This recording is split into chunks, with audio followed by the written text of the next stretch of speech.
बाबा साहब, आप यहाँ दरबार में और हमें कोई खबर ही नहीं।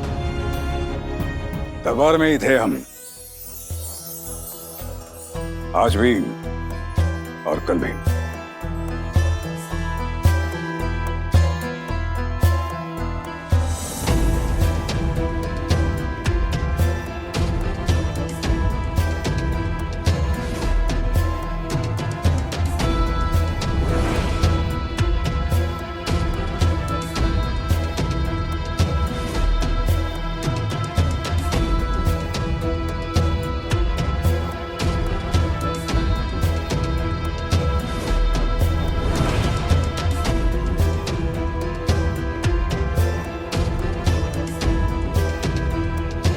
इसीलिए मामले से जुड़ी हर जानकारी और तर्क वितर्क जो यहां प्रस्तुत किए गए, जिस तरह की दलीलें दी गई, सब सुन चुके हैं।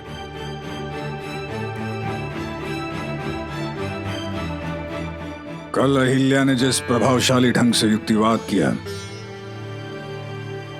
अब तक हैरान हैं हम।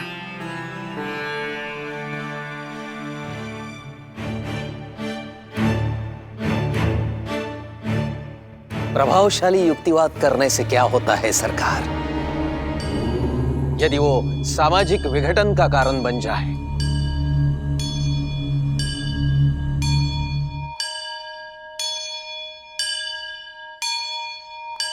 किसी भी स्त्री का पुनर्विवाह सामाजिक विघटन का कारण कैसे हो सकता है आचार्य जी?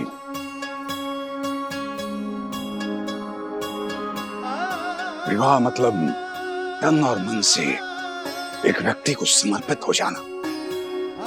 ये पाप कैसे हो सकता है?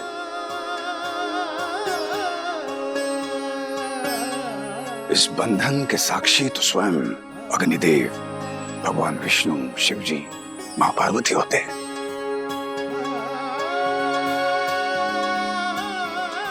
उनकी उपस्थिति में किया गया कोई काम कलंक या अपराध कैसे हो सकता है, बताइए। हम विवाह को पाप नहीं कह रहे हैं सरकार, यह बात विधवा विवाह की हो रही है, जिसे हमारा धर्म स्वीकार नहीं करता। मैंने उस दिन भी कहा था, आज पुनः कह रहा हूं, हमारे धर्म ग्रंथों के अनुसार पति निधन के पश्चात उसकी विधवा को या तो सती होना होता है या वैराग्य धारण करना होता है। हमारे धर्म ग्रंथों के अनुसार विधवा को पुनर्विवाह की अनुमति नहीं है सरकार।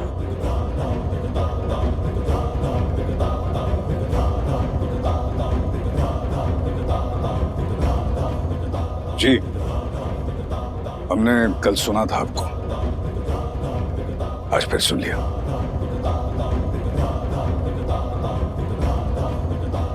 आचार्य जी, हम अपने शास्त्रों का बहुत सम्मान करते हैं, क्योंकि उनमें मानव जीवन के सुख और समृद्धि के कई तरीके, नियम, उपदेश, कर्तव्य, शुभ कर्मों के फल तथा हर समस्या का हल मौजूद है। जी जी। उस जमाने में भी जब इनकी रचना हुई, कितने क्रांतिकारी विचार थे ग्रंथकारों के, सोचो तो हैरानी होती है, सच में आश्चर्य होता है। अश्वलायन गृहसूत्र और बोधायन धर्मसूत्र में जो लिखा है, आपको तो सब कंठस्थ है, आपने ही कहा था। इन सूत्रों में लिखा है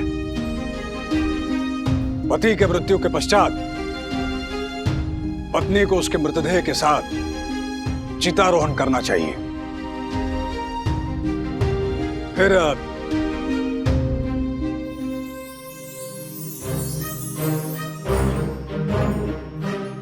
क्या हो गया हमारी बुद्धि को देखिए। हम आचार्य जी को बता रहे हैं कहां क्या लिखा है। माफ कीजिए आचार्य जी, आप बहुत ज्ञानी हैं, सब जानते हैं। बताने की आवश्यकता तो यहां खड़े अज्ञान और अनजान लोगों को है।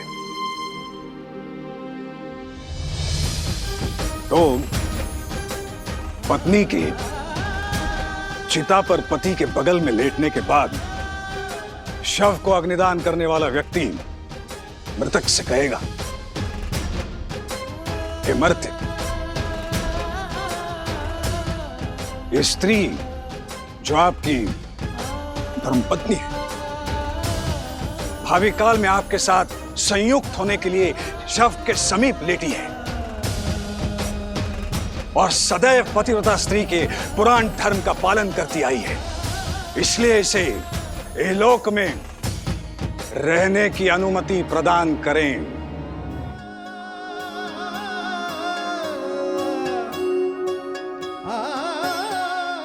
ऐसे ही संबोधित करने के लिए कहा है ना आचार्य जी।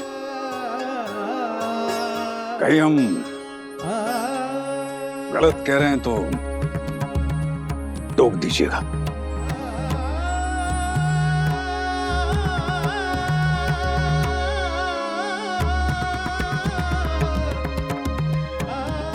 आप सभी के लिए जान लेना बहुत आवश्यक है इसके बाद हमारे शास्त्रों में क्या लिखा है।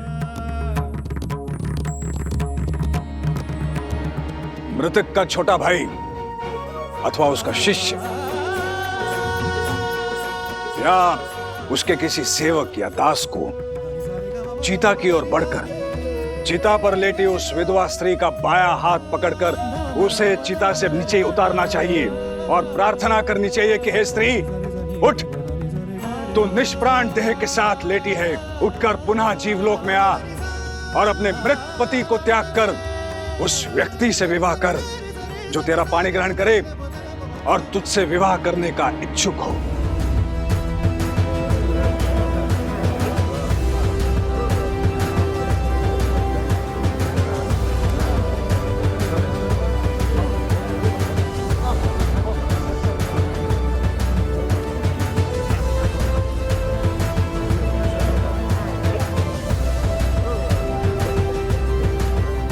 अश्वलायन गृह सूत्र और बोधायन धर्म सूत्र में यही लिखा है ना आचार्य जी।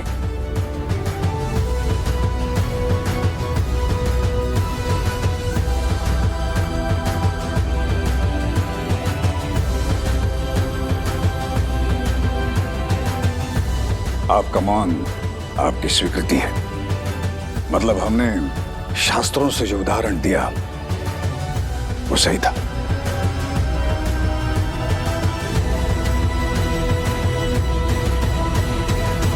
अब तो आप समझ गए कि नहीं?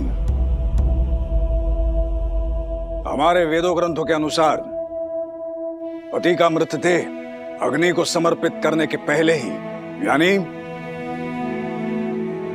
पति के अंतिम संस्कार के पहले ही पत्नी को पुनर्विवाह करने की सामाजिक अनुमति दी जाती है।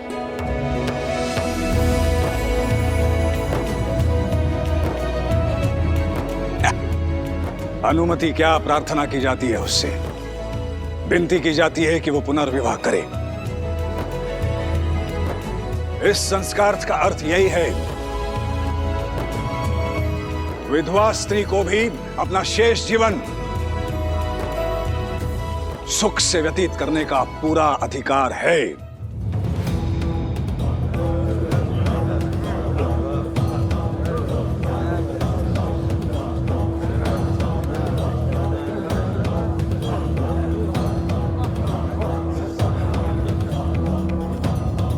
इतने वर्षों बाद ही सही रेणु का पाणी ग्रहण कर उससे विवाह के लिए इच्छुक है परीक्षित।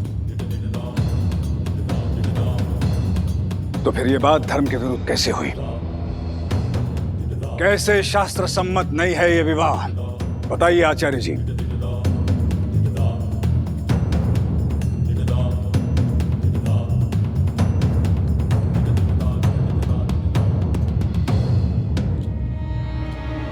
तो क्या मैंने जो उदाहरण दिए, जो संदर्भ प्रस्तुत किए, क्या वो सभी गलत हैं? बिल्कुल नहीं, बिल्कुल नहीं आचार्य जी। पर आप भी जानते हैं हर विषय के दो पहलू होते हैं और दोनों को समझे बिना सही गलत की पहचान सही नहीं। कुछ लोग आपने सुनाया है उदाहरण के रूप में, कुछ अहिल्या ने सुना है, और दोनों ने शास्त्रों का, ग्रंथों का ही सहारा लिया। अंतर केवल उसे देखने, समझने और परखने वाली नजर का है, दृष्टिकोण का है। इसीलिए हमारा मानना है कि हमारे शास्त्रों और स्मृतियों में यदि ऐसे दो पहलू नजर आए तो हमें उस कथन को स्वीकार करते हुए आगे बढ़ना चाहिए। जो व्यक्ति के हित में, मानवता के पक्ष में है।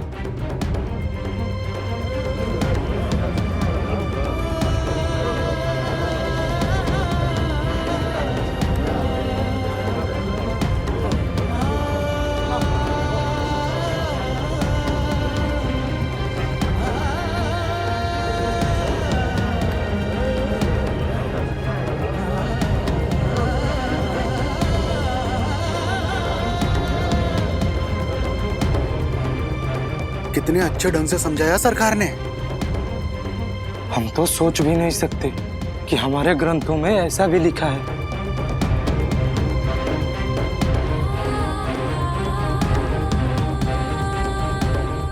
ये हमें स्वीकार्य नहीं है सरकार, क्योंकि यदि आपके कहने अनुसार हर बात के दो पहलू होते हैं तो उसमें कौन सा उचित है और कौन सा अनुचित, ये कौन तय करेगा? कौन से नियम के साथ आगे बढ़ना है और कौन से नियम को नकारना उचित होगा, इसका निर्णय कौन लेगा सरकार?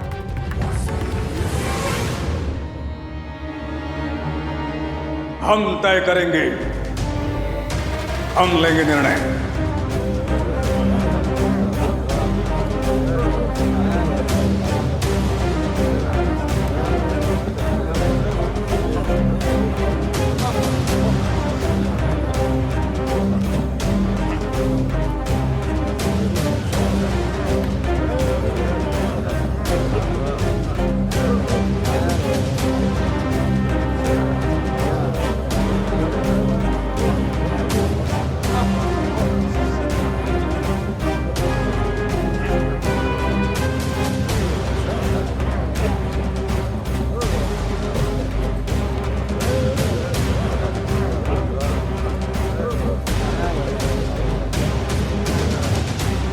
धर्म संस्कार के अनुसार राजा कालस्य कारणम,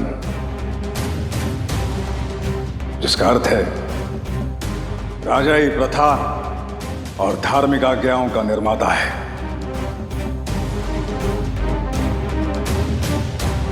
पीढ़ियों से चली आ रही प्रथा, परंपराओं और मान्यताओं को लेकर जब जब बहस होती है, सही गलत के चुनाव का अधिकार, फैसला धर्म ने राजा को ही दिया है।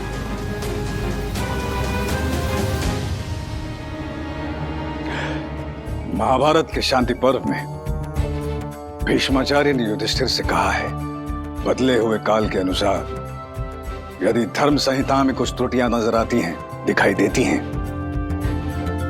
तो उसे बदलने का अधिकार राजा को ही है।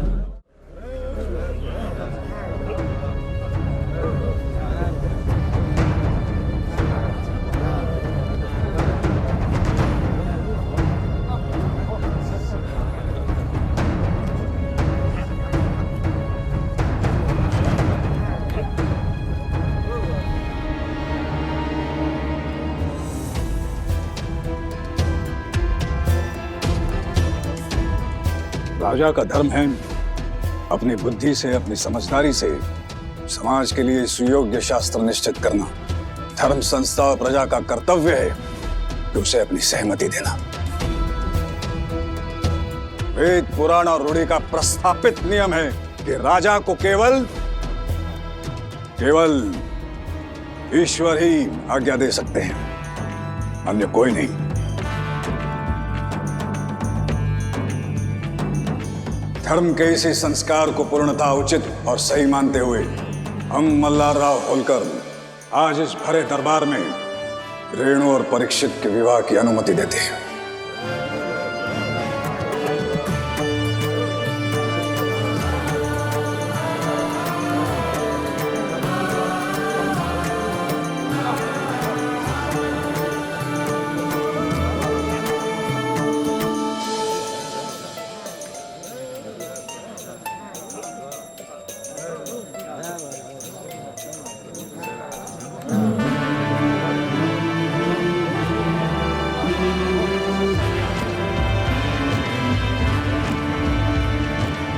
ये बहुत गलत कर रहे हैं सरकार। नहीं नहीं, बिल्कुल सही फैसला लिया है सरकार ने। इतना बड़ा अनर्थ, कई लाचार औरतों की जिंदगी बन जाएगी इस फैसले के बाद।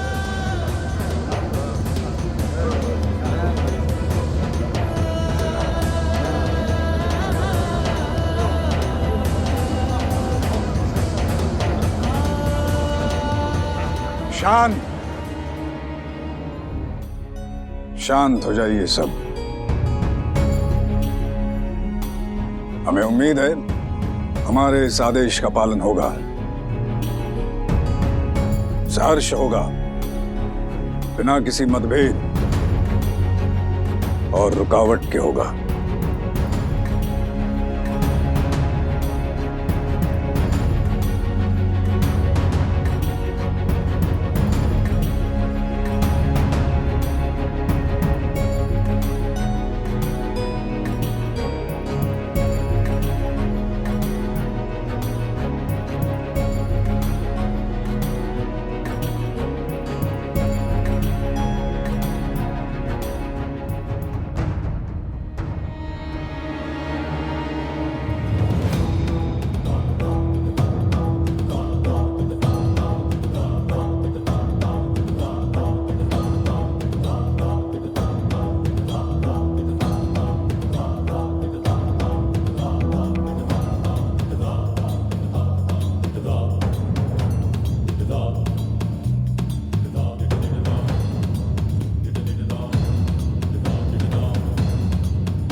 संत महात्माओं को नाराज कर दिया सरकार ने।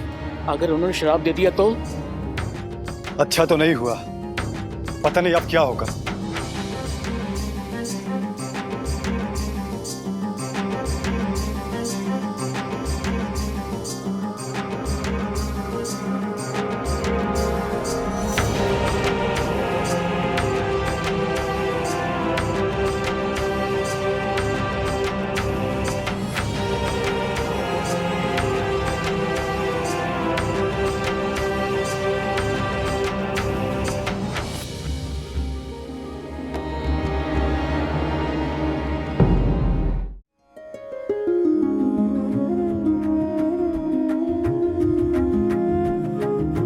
रेनू के लिए आपके मन में हमेशा से हमदर्दी रही है। बचपन में भी जब उसके अपने परिवार ने उसे घर से बाहर निकाल दिया था, तब आपने उन्हें समझाया और रेनू को यहाँ लेकर आए। उसे नया घर दिया, नया परिवार दिया और आज आप उसे नया जीवन दे रहे हैं। अपनी इच्छा से जिंदगी जीने का अधिकार दे रहे हैं आप उसे। इस बात के लिए मैं आपकी बहुत बहुत आभारी हूँ बाबा साहब।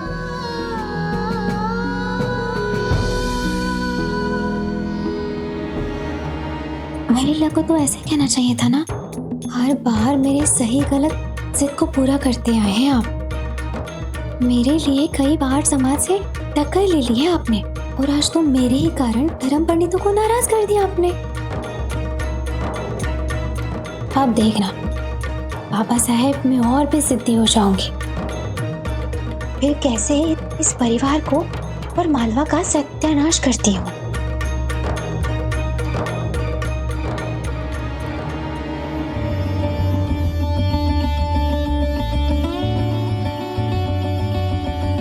सदा सुखी रहो। जब तक बात नैतिकता के दायरे में हो, हमें बदलाव से कोई आपत्ति नहीं।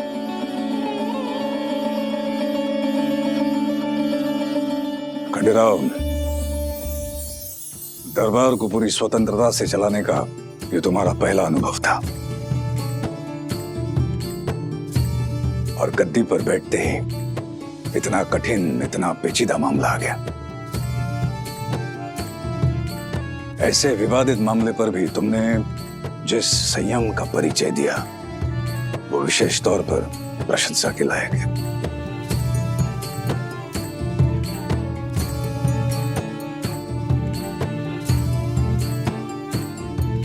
रेनू, परीक्षित भाजी,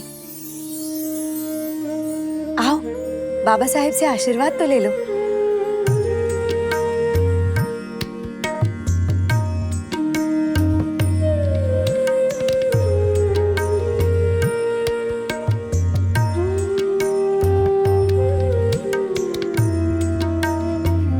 प्रणाम सरकार।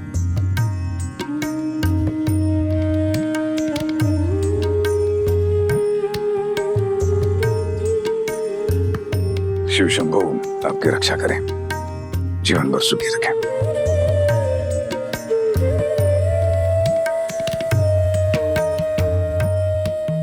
क्षमा कीजिए सरकार, आपका फैसला, आपका आदेश हमारे लिए सदैव सर्वोपरि है। फिर भी एक बात कहना चाहता हूं सरकार, मालवा की प्रजा के सामने और साधु महंतों के सामने मैं ये बात कहना नहीं चाहता था। इन दोनों के पक्ष में लिए गए आपके निर्णय ने समाज के बहुत बड़े वर्ग को नाराज किया है, उनकी भावनाओं को ठेस पहुंची है सरकार, और इस फैसले को ये लोग इतनी जल्दी भूल नहीं जाएंगे। आज नहीं तो कल इस पर नए सिरे से विवाद खड़ा होगा, जनाक्रोश बढ़ेगा। धर्मपीठ को तो विरोध करना ही है सरकार, पर आम आदमी, आम नागरिक भी चुप नहीं बैठेगा।